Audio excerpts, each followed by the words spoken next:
My name is Aline, and I was a virgin until I got married. And this is why.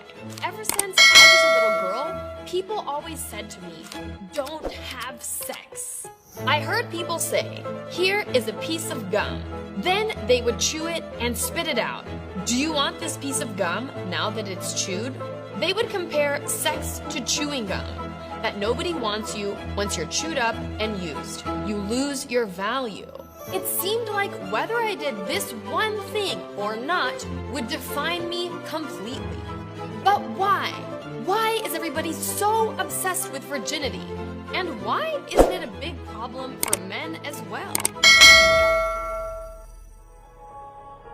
In many societies, the more people you have sex with, the less valued you are. That is, if you're a woman. But if you're a man and have sex, people say, oh, come on. Boys will be boys. It's not a big deal. In fact, in many cultures around the world, if you're not a virgin, you can't get married. And sometimes your life might even be in danger. Here's why.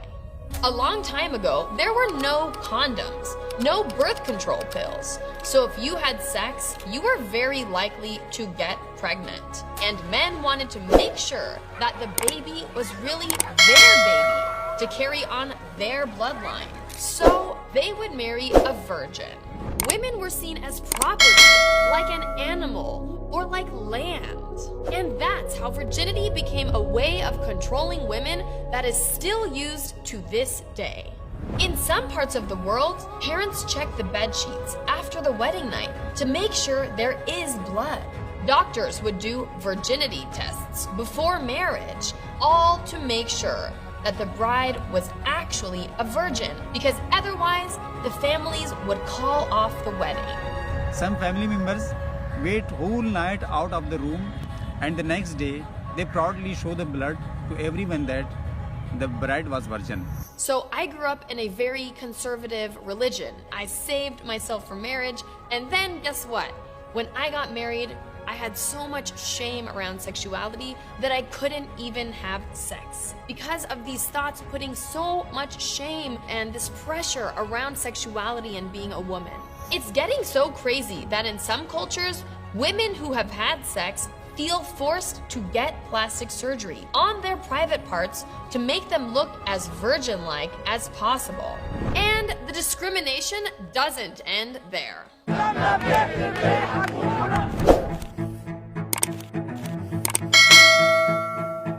For women who are not virgins in Morocco, it can be very hard to get married. In the island of Kiribati, you could be disowned. And until last year in Indonesia, you could not join the army.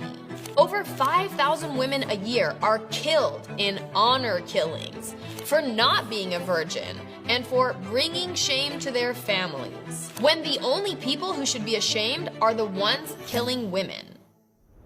But this video is not about virgins. It's about double standards and how we are always trying to control women. We tell girls to save themselves for marriage, but we encourage guys to do the exact opposite. I want to say here and now that a woman's virginity is not important. It does not matter, and it does not define her. Women are so much more than their sexuality.